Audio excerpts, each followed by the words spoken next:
I think it's on. Yeah, okay. It's Nick and Chris. We are back with the post-fight podcast. Chris is in Hong Kong, sunny Hong Kong, I presume, Chris. I don't know, Yeah, but it's got to be warmer than where I am right now.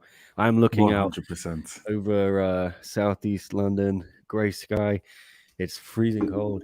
I'm in London, obviously, for my Christmas with the family. So I'm missing Hong Kong, Chris. Tell me, how is everything going there? I've got serious FOMO right now. Just missing It, out on all the celebrations you guys are having, yeah. it's nice from what I've saw. It's about 11, 12 degrees down there in London. Right now in Hong Kong, it's a balmy 21 degrees Oh, right here in Pun. So, damn you. it could be worse. Mm, Apart mm. from that, life is all good. We've had some interesting moments the last week. Interesting times in Hong Kong, and right now Hong Kong is in that beautiful mode that it's been in the last few years, particularly with the virus, where everyone's kind of stopped a little bit this week, midweek, and kind of gearing up for Christmas this weekend, and then the lull in between, and then New Year's the weekend after. Yeah, well, in London, as you know, yeah, the Omicron variant is going wild. I barely left the house. I've been here for nearly 2 weeks now, and yeah, I'm keeping things pretty low key because I just don't want to get COVID and then be ruled out of Christmas. Having to hide in Yeah, my bedroom while everyone else has fun. So, uh, I will be a bit more social after Christmas, but yeah, just keeping things low key. And but plenty of fight news to talk about, Chris. That's why we're here. The world of MMA never 100%. stops, even though we got no more cards in 2021.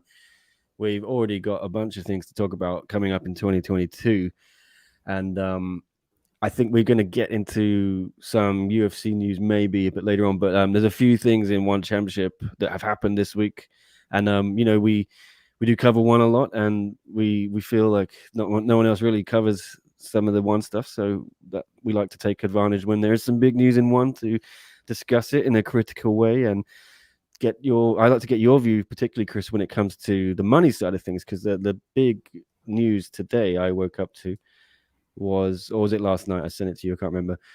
I think it I'm all was over last night. Yeah. was a bit drunk, had a few Mm. beers, but yeah. So you need to tell me what is going on in this because I don't understand money speak. But One Championship has raised 150 million US dollars in its latest financing round from Qatar Sovereign Fund and Guggenheim Investments. I have no idea what any of this means, Chris. I I presume it's good news. Oh But what yeah. what are the kind of things we don't see? This is Deal Street Asia, by the way. Thank you guys. We are using your article, but go subscribe to them if you want more things like that. They are behind a paywall, but if you like your articles about this money stuff in Asia, they're very, very good, aren't they, Chris?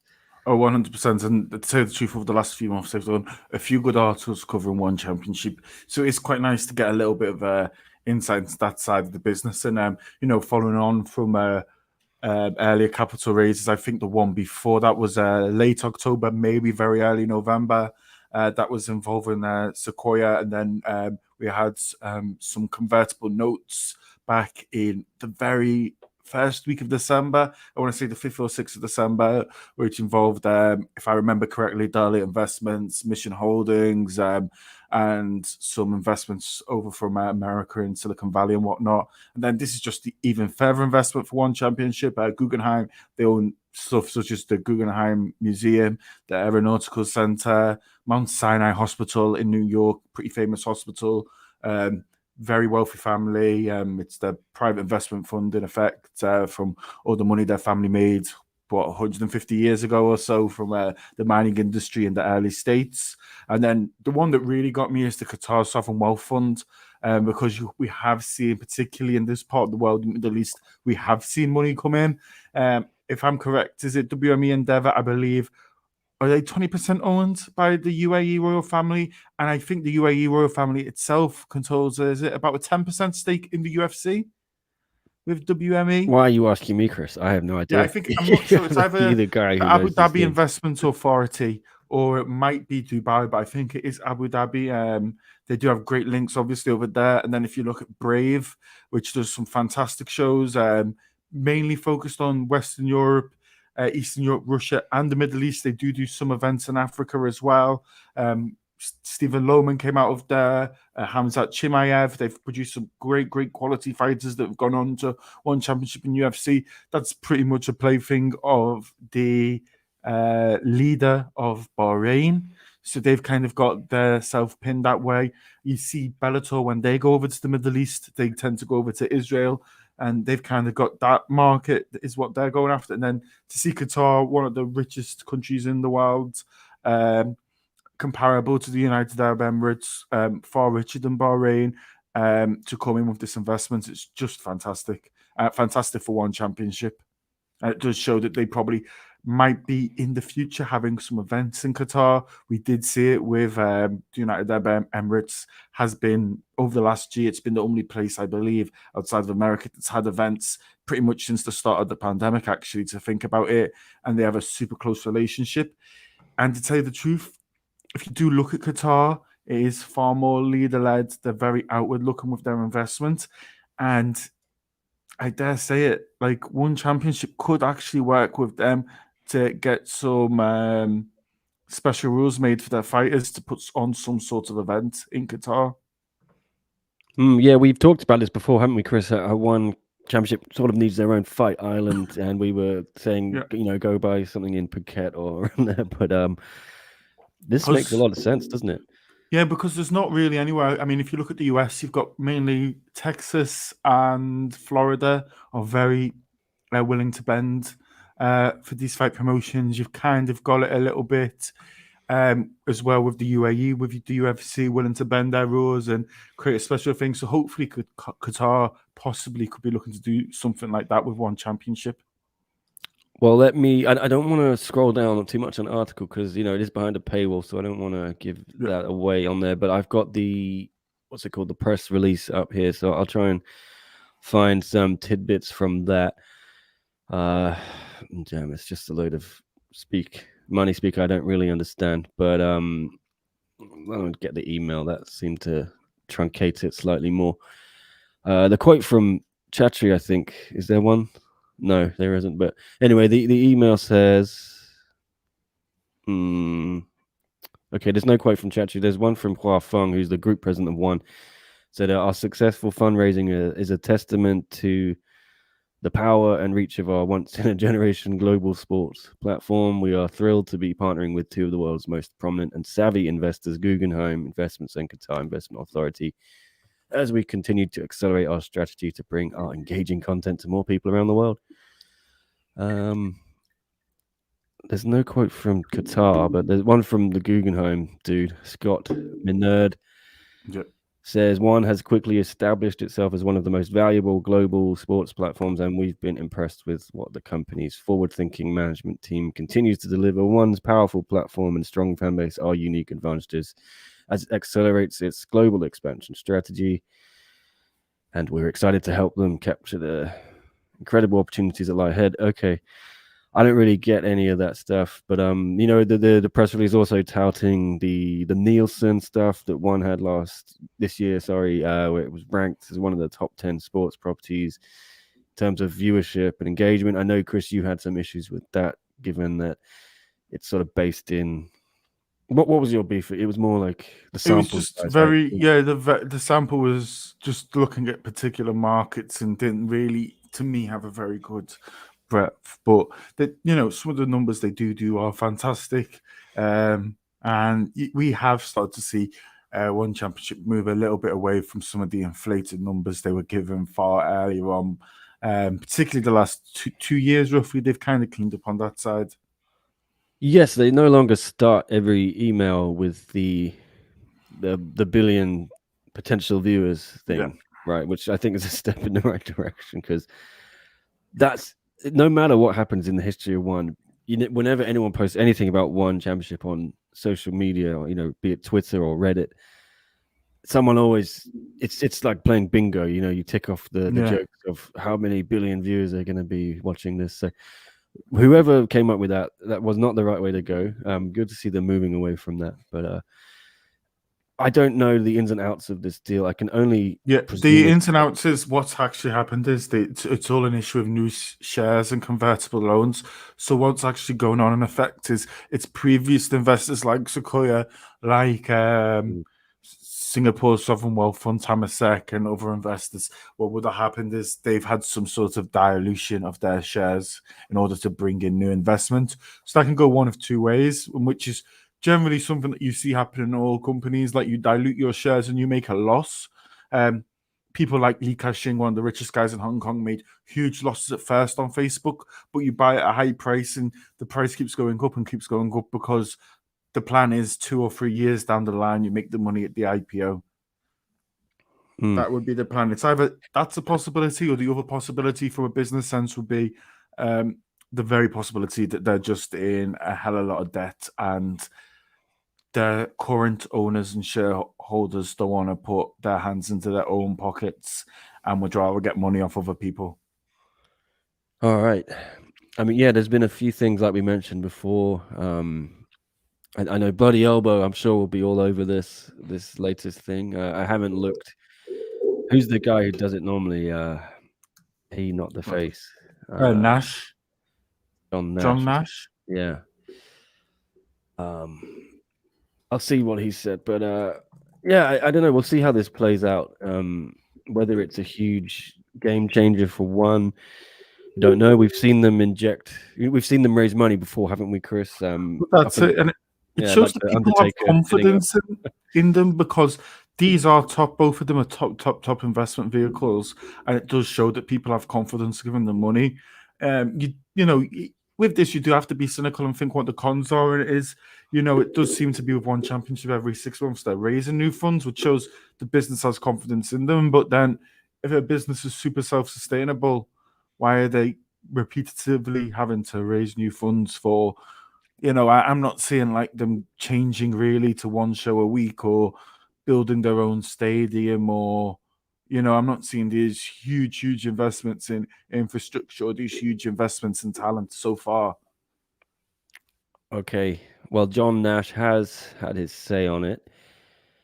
Let's have a look.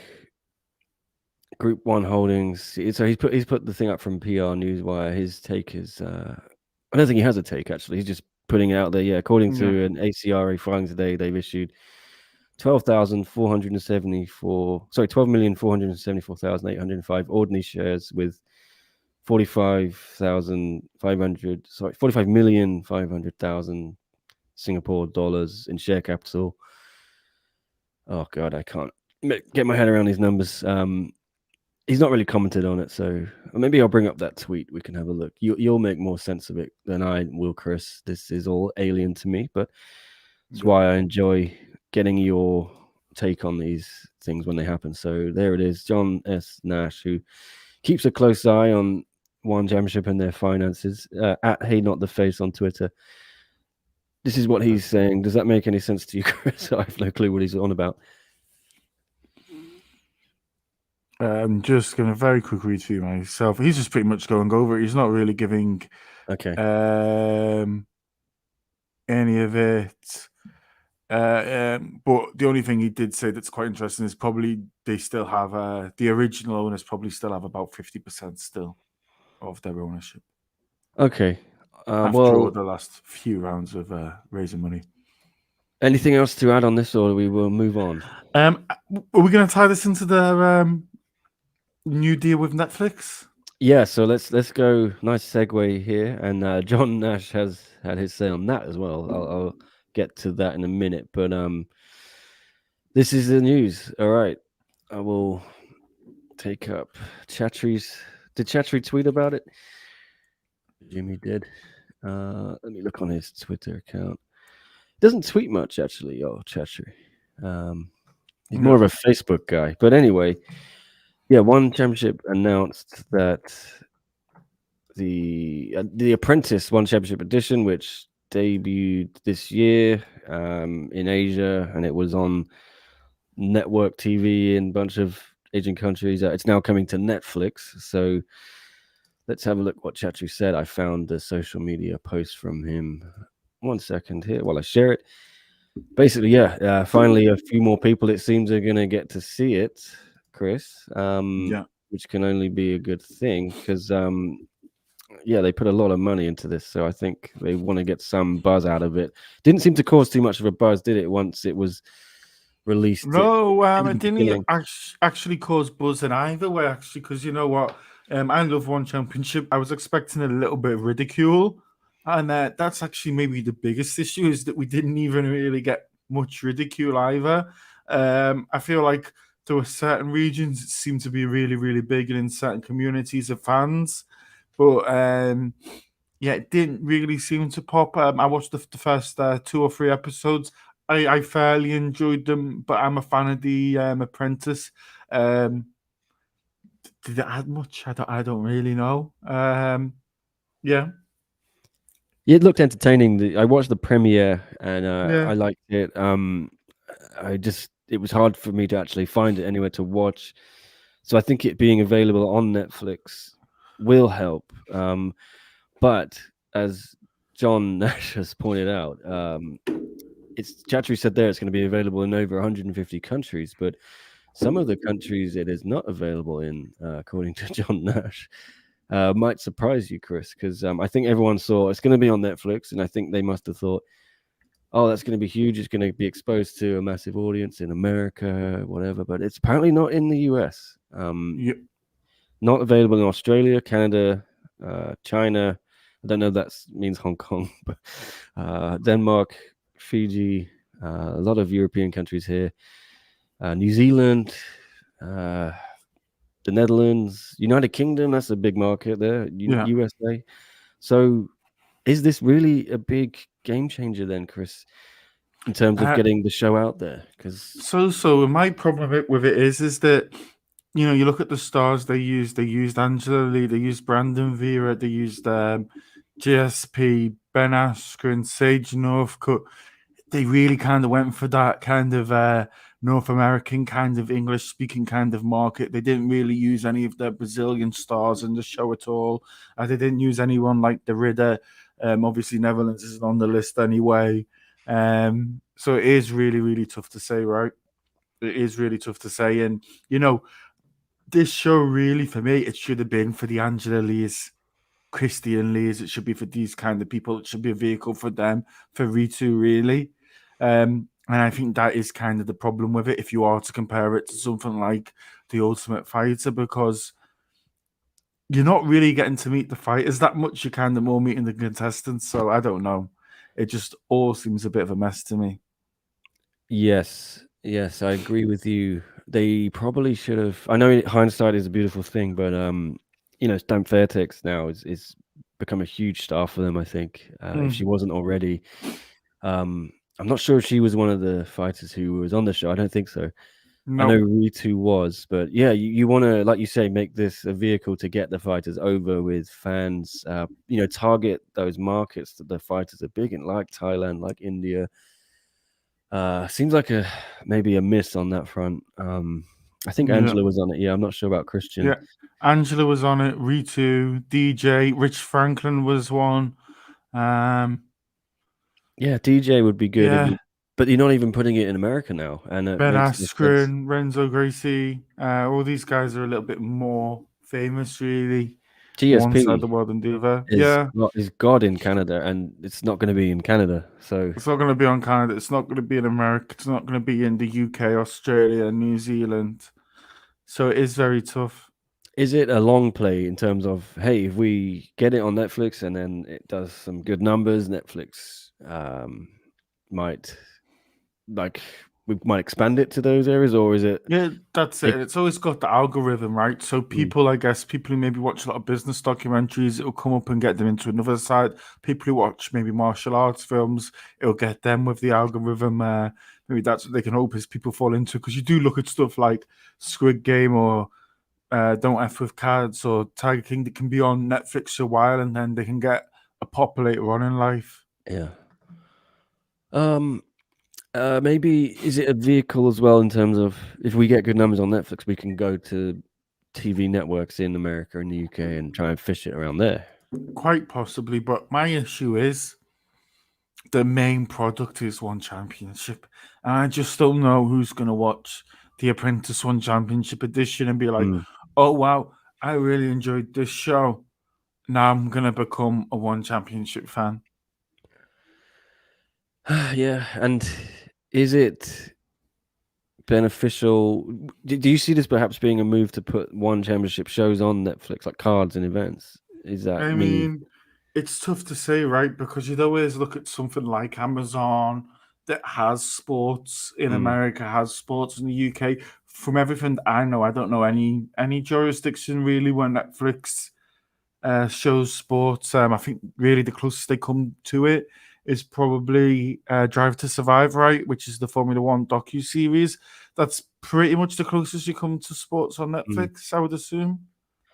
Well, it could be a good guinea pig for that in Asia specifically. I mean, it'd be fun to see shows on there, you know. I think it Definitely. can only help. It can only help exposing to new audiences. I think because on YouTube, you only really watch it on YouTube if you want to see search it out because you're looking for it. But Netflix, I think, like you say, people might stumble onto it more. I don't know. Yeah. Anyway, that is that, and uh, the other thing I wanted to get into, it's not on their website, but it's on their app.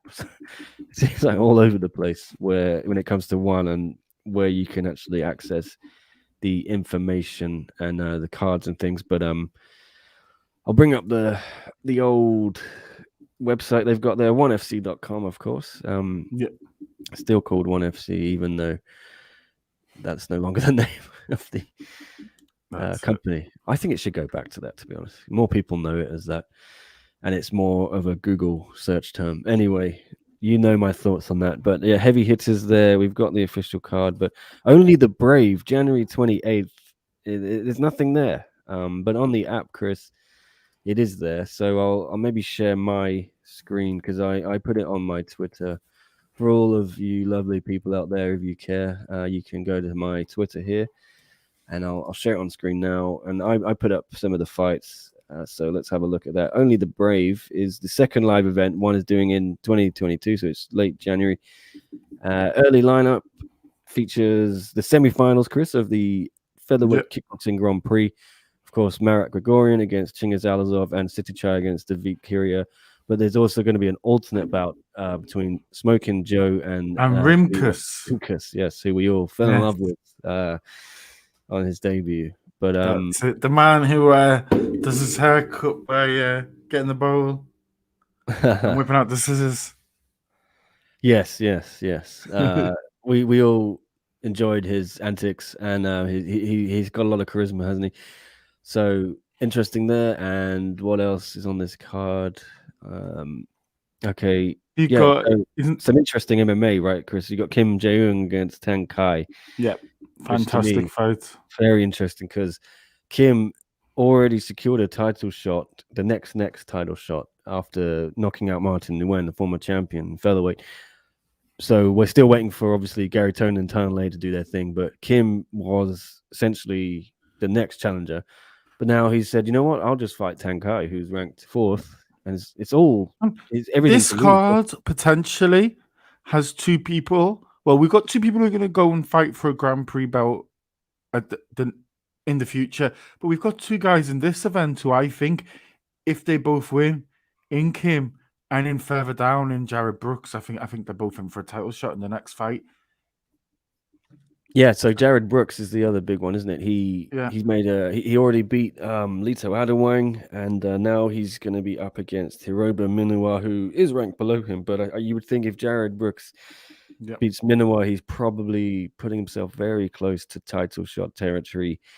I did see that the Little Giant actually is now the number one contender. So you imagine he's getting the next crack at Pasio. All to play for though for Jared Brooks. That's So it as we'll well, make man. it What a fantastic move it'll be for him to come over and potentially two fights in the organization. His third fight, he could be fighting for a championship. Just what a fantastic run it is, and and just before we have those two kickboxing semi-finals, we do have to remember we have Ruslan Elbek and Zhang Lipeng, which expect fireworks in that one as well. Yeah, Anderson Silva also on the card, and I can't really see. It's quite small, but go check it out on the app, guys. Let me lean in a little bit. Can you make that out, Chris? Tatsumitsu Wada. Okay, so Yeah, um, flyweight some one show. flyweight action there. Yeah, that's always good. You'd imagine though, Chris, they're probably going to add some sort of title match to main event this card because I don't think Kim and Tang is strong enough to headline it. No, I They think might, that's going to be a co-main. yeah, they're probably I going to. think we see that become a co-main, and I think we see maybe if it stays 6 cards, but we might see Russell and Emelbeck maybe just move down onto the league card as well if they want a five-fight main card. Yeah. Who do Yeah, you think might be the main event? Let's just pontificate. Maybe one of the kickboxing titles or the Muay Thai. that's always a possible Yeah, possibility. I mean, Janet Todd is always game right. yeah. I don't know if we're ever going to get that featherweight title fight we want. No. Yeah, no sign, it seems, of the postponed 10th anniversary. Although, why don't we take another look quickly again at that One Championship website? Because someone, I think it was our man on Twitter, pointed out that if we go back to events, there's an interesting thing here. If you look, this one in March, Yeah. 26th of March, one live, no name yet. That's on a Oh wow. Saturday, Chris. The others Oh are all on wow. Fridays, so that might point to being the 10th anniversary show because the Yeah. Saturday cards usually means it's going to be geared towards the US, right? Yeah. So that all signs point to maybe seeing DJ and Rodtang, Tanley, Gary Tonin, and Bibiano John Lineker in March. But to me, I'm still baffled they don't just do it now because that is 3 months away, and Yeah. uh, Bibiano and John Lineker, they've been ready for their fight for a very long time. so is Tan and Gary. Yeah. And yeah, DJ Rod thing, I'm not too bothered about that being delayed. I think, I just don't think it has to happen anymore. yeah, DJ's old enough. He's going to go another year without fighting at the wrong stage of his career. He's one of the best mixed martial artists to ever do it. Can we see a mixed martial arts, please? indeed. You But know? I think there's quite a buzz about it. The Yeah. the video on our channel of Dana White talking about it still gets traffic. It's getting spikes every day. So I think Yeah. it intrigues the freak fight element of it. Okay, sorry. Pagura, is it in the chat? Yeah. Is telling me to go check out Takeru on Twitter. What is going on? I don't know. Let's have a look. Tell me, Pagura, in the chat. He's asking, did you see Takeru's tweet, bro? He's really asking for it. Let's have a look. Have you seen this, Chris? What's going on? I didn't. Let me see if I can find him on Twitter. Says He I just can't did wait. one. I can't wait. Um, Is it talking about the Tenshin fight? Because I know Pagura's been looking forward to yeah, I this. know, but I just don't know if the Tenshin fight will happen. Pagura, tell us if you think it's going to happen. Is it sort of hinting it might happen? What's going on with this New Year's Eve card as well? This is they can't get people in, right, for Ryzen from abroad. It's all Japan. Yeah. Okay. Well, we'll still do something, eh, Chris? Maybe watch it. Yeah, that's it. I don't know, Pagura. You'll have to tell us what this all means. But yeah, Chris, that's that. I think we talked about Tenshin Takeru New Year's Eve, right? Oh, no, I I was think sort of thinking that's what you meant, yeah. what Tenshin Takeru New Year's Eve. Quite possibly, maybe it's probably the biggest thing they can do, right? I mean, I know Park, but it's Park based out of she's based out of Busan, right? So she's over there. I know Noah Bay is based in Japan, and So I'm not sure I think Roberto de Souza, he's made his way over. He's going to fight for the lightweight title. But yeah, apart from that, it's an all Japanese card. Apparently, there's a press conference tomorrow that will Yeah. announce Tenshin and Takeru. So let's keep our eyes on that, guys. Wow. That would be big. We've been thinking about that all year, haven't we? Because it was sort of in the offing after the last New Year's show. I think they did a little face-off, didn't they, or something? That's it. Okay. Well, that's it. Because I believe, isn't it this March? Tenshin is retiring, right? I believe Really? he's making a full move into That's boxing. Okay. Yeah, straight over to boxing. And I believe, I might be wrong, but Takeru has been thinking of moving into MMA. Wow. Well, I guess So, why not do it now, guys? well, yeah, if I believe right, I think Takeru is planning to move at the end of next year over into MMA. So I think there's a possibility that if it doesn't happen soon, it's never going to happen. Yeah, a lot of split opinion. I'm just scrolling through Twitter. Some people think it's going to happen. Some people don't. We can't speculate, Chris, can we? We'll just have to see what happens. But that would be very fun, Paguru. Tomorrow, what time? I don't know. I just saw someone put a tweet out saying tomorrow. I don't know in time zones what that means. I'm sure you will see it very, very quickly, Paguru, when they do announce it. I imagine, Chris, if it's Asia, it would be... Yeah, usually about 11, 12, something like that. They so like in to do a about press conference in Japan. 10 Something hours, like that. 12 hours time, something like that. Yeah, We'll so see. probably about when you're asleep in the UK, I guess. Yes, as Pagura says, why would Tenshin tweet that if not? It's true. I haven't seen Tenshin's tweet. You just told us to check out Yeah. Takeru's. Is Tenshin on Twitter? Yeah, he is. What's his handle? Is it Tepin Tenshin? Oh, yeah, there you go. Yeah. Tepin Tenshin. Oh, okay, what's he said? Let's have a look. We're diving into this whole thing. He's just said he's sparring and he's just messing around. Okay. It was Takeru's tweet more saying, what was it? I can't wait. Okay. Well, yeah, it is speculation, Paguru, but you think it's happening for sure. I like your optimism, and I think that would be a great addition to the card. So we're all getting hyped for Ryzen, aren't we, Chris? There's nothing else on, so we're all in on Ryzen. We are in a strange world, really, with very little MMA at the moment. No one championship, no UFC, no Bellator, no PFL. So, I guess this weekend is really one of the few weekends of the year with no MMA. And I'm stuck here doing nothing, so I'll probably do some kind of companion or recap if I have any willing soldiers. Actually, I'll pull that back. It's not the only weekend without MMA. It's just the only weekend without high-level MMA. I'll take that back. There's MMA happening all over the world. Whoa. It's not high level enough, Chris? I don't know which organization's having fights this weekend, but no, I like the sport at the very highest level. What about, you mentioned to me, Ramona, our own Hong Kong fighter, Ramona Pascal is going to be back at... This is a debut in Invicta FC. This is I believe it is. She was named on the Invicta fight card, I believe.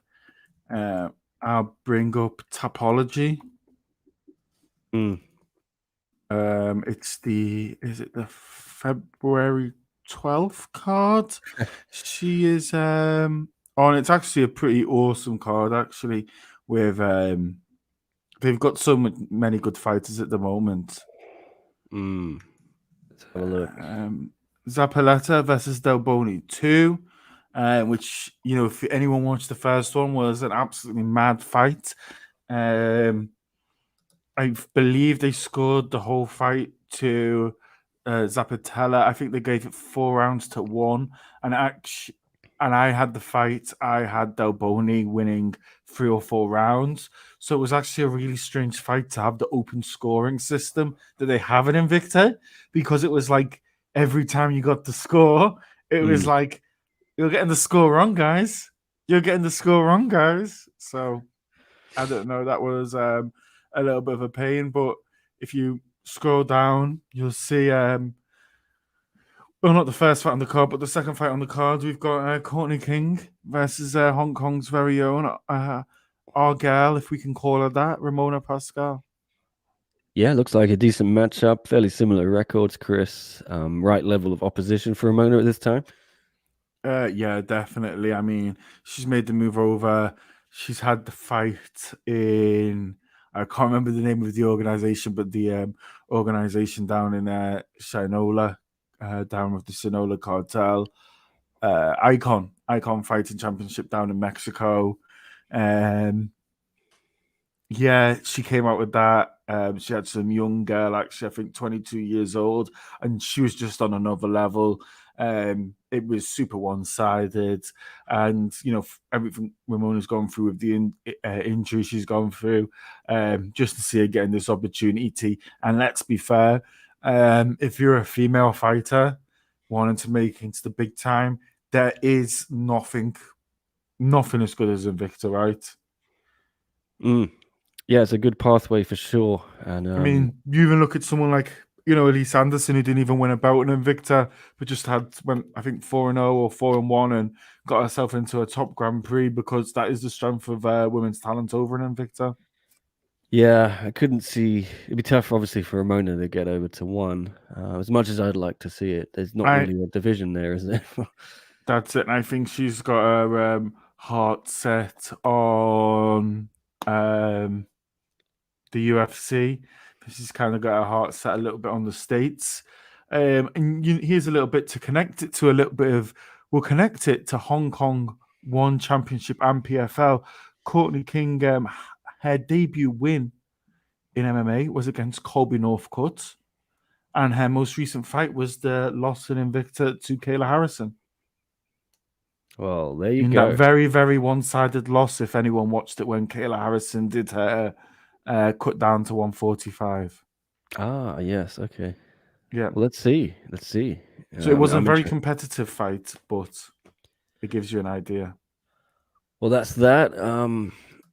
And So yeah, everyone here Ramona. in Hong Kong, we will be there cheering on Ramona all day. Good luck to Ramona. And 100%. and my colleague Patrick, who is Patrick Blennerhassett, has now moved to Vegas. They are together again. You know Patrick, right, Chris? Yeah, I There do. he is. Oh, how cute do they look? That's it. Yeah, Christmas sweaters. Okay. Yeah, I'm sure Patrick's very happy to be reunited.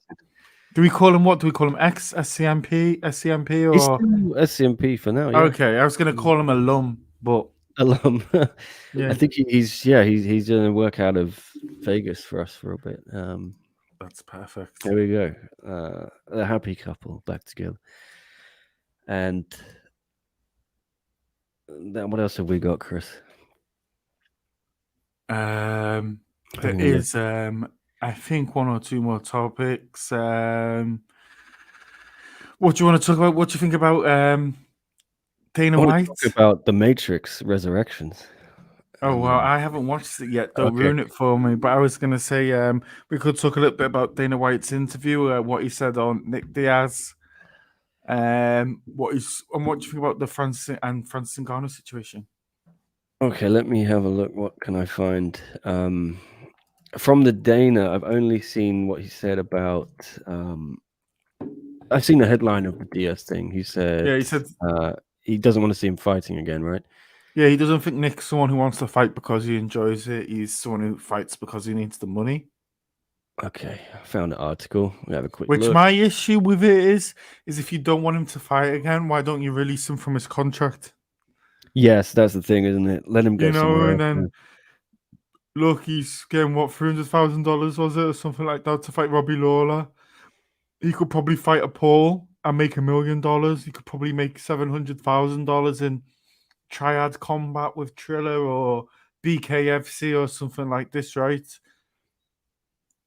Yeah, why not? I mean, I'm not sure I want to see him fight a Paul now after what happened to Iron. Yes, but if he's going to take damage, I'd rather see him get paid his fair rate. That's and I true. don't think he'll get his fair rate in the UFC.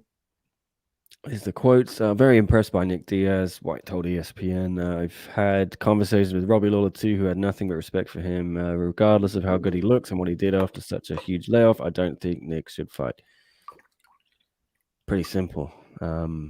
It's not that I was in favor of him fighting again, but listen, he's a grown man and can do what he wants. I just don't think Nick does it because he loves it. I think he does it because he has to do it. People always ask me what's the key to success. It's all about being happy and doing what you love. When I always talk about the people who sit in bumper to bumper traffic, go to a job they hate, that's what I feel like when Nick Diaz is getting ready for a fight. Oh, Dana. Oh, Dana. That's so true, isn't it? Yeah. Yeah, but I mean, just release him, right? Let him go Just find out release his him. wife. Yeah, that's my issue, right? Let him get in the freeway, or let him get in the bus lane so he can get through that traffic and get to his job where he's happy. That's what I say. Look, Tyrone Woodley, if he would have remained in the UFC, probably would have taken a lot of damage. Probably maybe wouldn't have hurt his credibility as much, but it probably would have been 5 fights worth of damage to have made the same money he made in those Jake Paul fights. Yes. Where does he go from here, though, Chris? T. Woodley. Yeah. It's tough to say. It's really tough to say. I think Bellator won championship, PFL. The door closed with them, I think, after the first Paul loss. I think if he would have won the Paul fight, he would have probably gone into negotiations with those three, probably on an elevated level and with a bit of money in his back pocket. You know what? Outside of Triads Combat, on another Jake Paul card, on a Logan Paul card, maybe it's Triller, BKFC. I don't see much out there for poor T. Woodley. Okay. And it does just show you that this guy, man, I mean, look, Tyron Woodley, you've probably only got GSP, Matt Hughes, Kamaru Usman, that you could probably ever put as better welterweights than Tyron Woodley as best. Maybe Pat Miletich. That's quite the claim. That's a top 5 welterweight right there. And that's the way it ends sometimes in this game. It's a shame for Woodley, but you also mentioned Chris Dana White on Francis Ngannou. He said, if you don't want to be with us, no problem. So the issues between the heavyweight champion of the UFC, Francis Ngannou, and the president of the UFC, Dana White, are continuing. Looks like it's going to come to a head around about UFC 270, which I think is in January next month, the next UFC pay-per-view, when Ngannou fights Cyril Gane, and they're going to unify those heavyweight belts. Francis has one fight left on his contract, Chris, I think, and there could be a situation where if he wins, is he going to do a who did that in the WWF? Was it Alundra Blaze when she jumped over to WCW, put the women's title in the bin and in a garbage can and set fire to it? Maybe Francis is going to take the UFC title over to Bellator, PFL, whatever, and light fire to it. Well, that's the one thing, you can literally trace the lineal championship of the UFC all the way from Royce Gracie, all the way through Pride, Strikeforce, and back to the UFC. And Francis Ngannou is the man who holds the lineal title from the very first UFC, which is fantastic that that's been kept alive. And you know what? We could see him go absolutely anywhere. Because, I mean, look, to go back to the wrestling that you just mentioned, if you said to Vince McMahon, we've got a guy built like this, with a backstory like this, you went to Eddie Hearn, you went to Scott Coker, you go almost anywhere else in the world, he's a promoter's dream. And not only did he get to the top quickly in the sport, he had a setback and he had the comeback. And everyone loves the comeback story. And the UFC have fumbled the ball, to put it bluntly, in every aspect of Francis Ngannou's handling. And, does anyone remember that moment where I want to say Dana White was pretty upset putting the belt on Tyrone Woodley?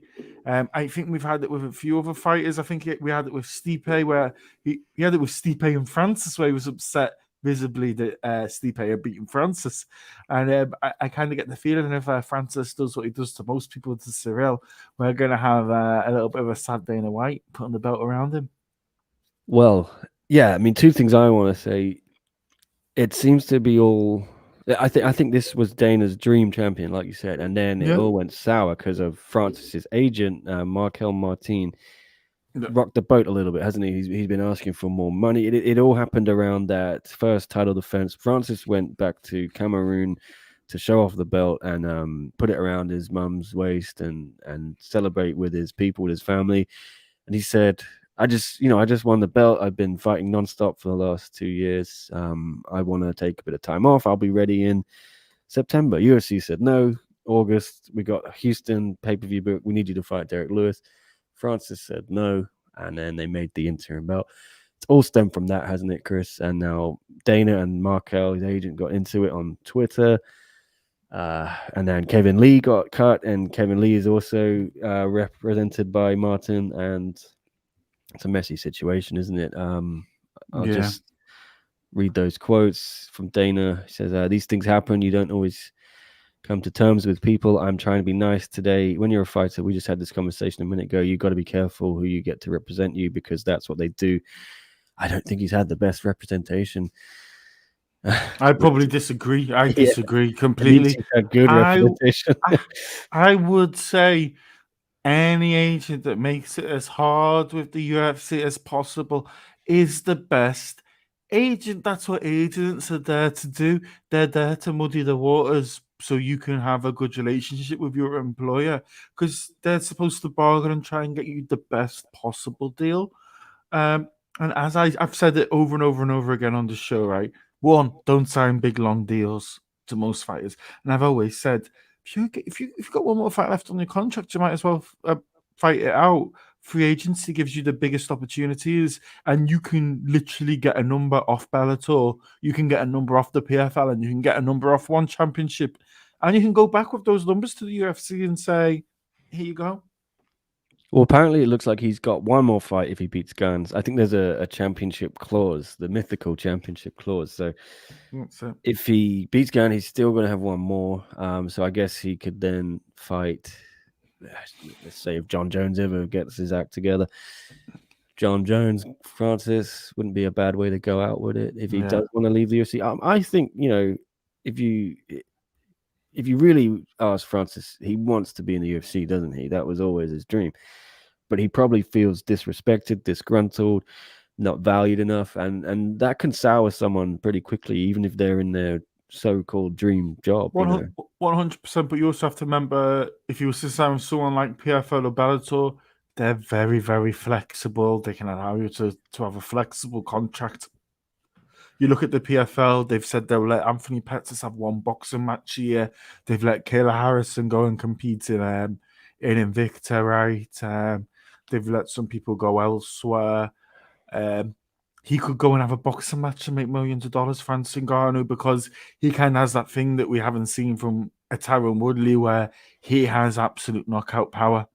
He'd probably be no good at boxing, but he has absolute knockout power that a Tyron Woodley or a Ben Askren didn't have.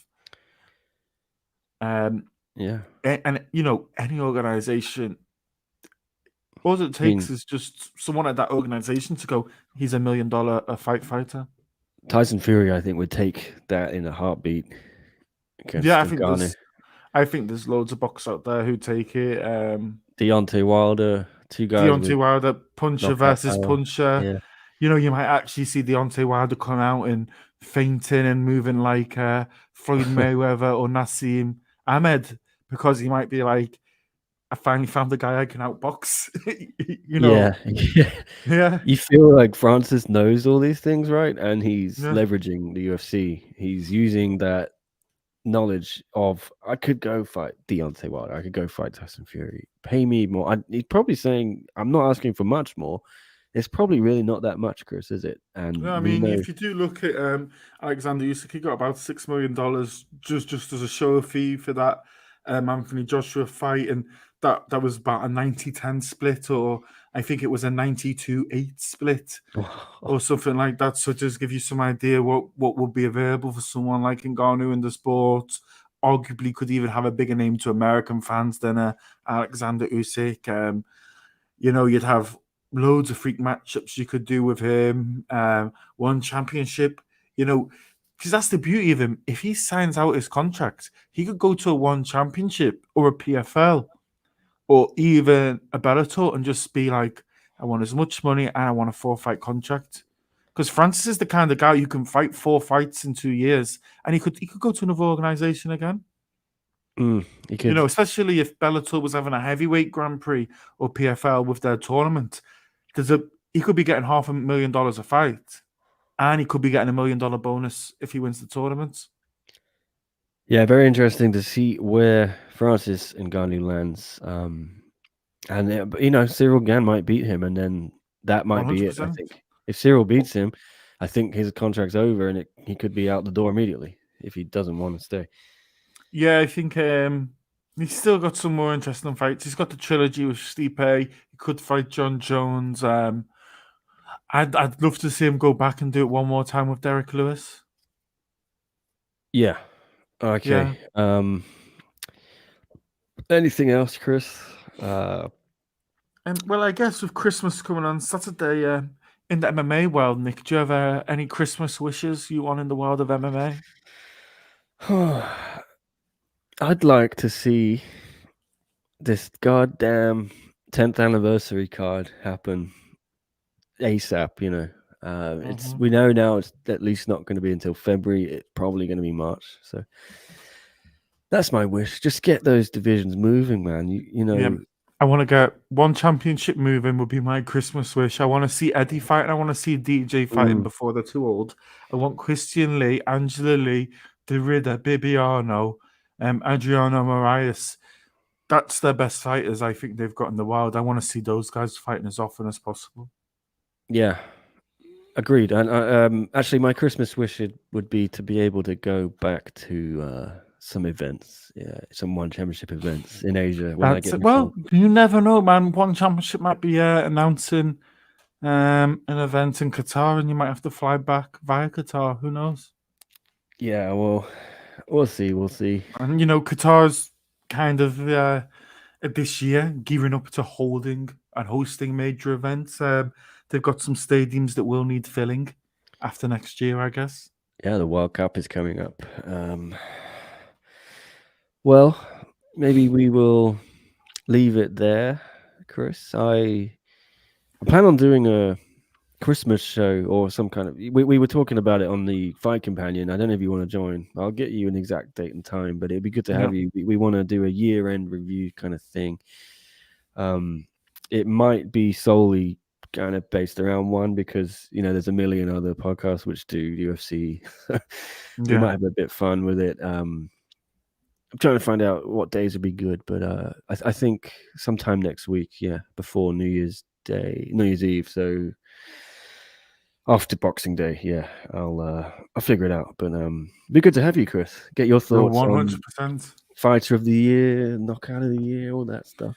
That's it. Well, definitely. I think we need one for one championship. Yeah, and we'll have a few beers.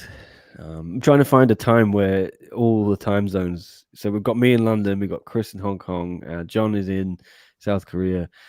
We'll try and get Tom is in Canada. Drake is on the West Coast. Yeah, so it's going to be fun to try and get us all in a time zone or time of the day where we can all drink. Because I think that's going to be a big element of this show. Oh, 100%. Yeah. Someone's going to have to do some morning drinking, and it might be Tom Taylor. Tom Taylor, we know he likes a morning drink. Yeah, although, your day off is Thursday, so... And are you off work or what? Here's the beauty of it. I'm off now until January 3rd. Okay, so all right, doesn't have to be Thursday. So maybe we'll do your evening, my midday. So around about the time we started this one, 8 o'clock for you, midday for me. Because after midday, I'm happy to drink. That's my rule. Yeah. And then poor old Tom Taylor can have a 7 a.m. beer. Yeah, No, be only whiskey. Whiskey at yeah. 7 a.m. He said he was game for it, you know. So That's it. hopefully, it's the Christmas mood, isn't it? I think Yeah. everyone's willing to drink on Christmas. I'll check in with everyone. That's my rough game plan. Maybe 27th, yeah, 28th, something like that. What day is so? Saturday is Christmas. That's the 25th. Sunday 26th. Yes, maybe the Monday or the Tuesday. We'll figure it out. Yeah. But look out for that, people. It's going to be a blockbuster episode to close out the year. 100%. Chris, yeah. What else you got planned for? What's your Christmas look like? Yeah. It's 10 past 9 here, so I have nothing planned for this evening. Tomorrow, I've got a Christmas Eve dinner at my friend's Robin House on Elgin Street, and then Yeah. a Christmas dinner I with heard you were Andy going to and call me Sarah from there. in Rob was Kinship, saying. Yeah. and then I'm just gonna hang around Soho on Christmas Day, and then I don't have much else planned, and then on not Boxing Day, but the Boxing Day holiday on the 27th, I've booked a nice curry. Oh, okay. Yeah, I that's it. got family here. We're gonna do Christmas at my parents' house. My brother Mike is here from Hong Kong as well. Then on Boxing Day we're gonna go to our brother Tim's house in Wimbledon. Tim is a master of wine, literally MW. So he's got scores of great wine I'm gonna enjoy. I haven't seen Tim for 5 years, so that'll be fun. My brother Lucas will be there. And yeah, it should be a good time. And then I think I'm off all of next week. Yeah. I'll probably jump into action for Rising. But anyway, that about does it. Thanks for watching. Thanks for listening. And Chris, thank you for joining. Go follow Chris, everyone, at ChrisEB_MMA. What's your I'll try and get to you, get back to you, but it's quite hard nowadays since let's just say I've got more than 3-figure followers. So you know what I mean? Yeah. 109 streaming up. What am I at now? I'm 827, creeping up towards the big 1,000. Wow. Which I can't wait to reach. I think it will justify my blue tick slightly more. Yeah. Nothing worse than when you see someone with 70 followers and they've got a blue tick. Can't come at me like this. Come on. Hey, you haven't got 70. I think for a blue tick, you've got to have a minimum at least like 500. I think when I had it, I had about 300. So it was really embarrassing. I've slowly built up my following slightly. That is my New Year's resolution, Chris, to up my Twitter game and my Instagram game. So I'm gonna try and build a following. I think I'm gonna try and be the one championship guy on Twitter and Facebook. I made a Facebook page as well, Chris. You've got to follow it if you haven't already. Okay, is it a new one for what, Nick Atkin, or is it SCMP MMA? It's Nicholas Atkin, Esquire. You know. Oh wow, yeah, the one and only journalist. Follow me there. I will be putting out stuff on there. Hopefully, I'm so lazy, but I will try and build a following there. I want people to, I think I want to find my niche, Chris. I'll be the one championship reporter, kind of corner that market and build a following there. There's not much of a following though on, oh God, who's this? Someone come in. I went out and back in. My internet cut out. Sorry, I heard the noise and then I thought John was surprising us or something. Yeah. Anyway, that's it for today. I'm gonna go make lunch, Chris. 100%. Have a good one. A solid 59 minutes here. Short and sweet.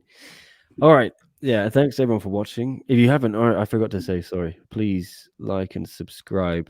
I put the ticker there. We're on all those things. And just as we're finishing, we have a comment from WMAC now. Merry Christmas, happy holidays, everyone. Still some MMA events for the end of the year. Yes, exactly. All eyes on Rising, particularly though, for the New Year's Eve special. What time will that be for me, Chris? Jesus.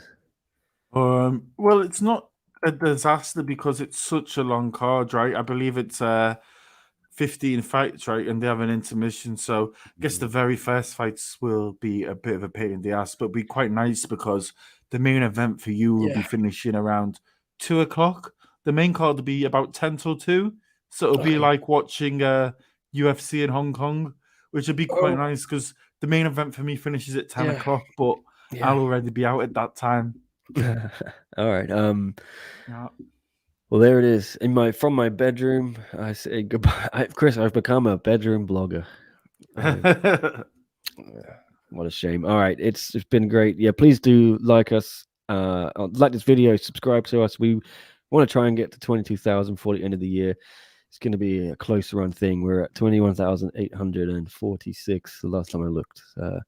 Not that I pay attention to these things, but yeah, let's get us over the hill, 20,000 to see us into 2022. That's it. All right, from me and Chris, have a very, very Merry Christmas, and we'll see you after for our Christmas special, the year ender. Anyway, thanks again, guys. See you next time.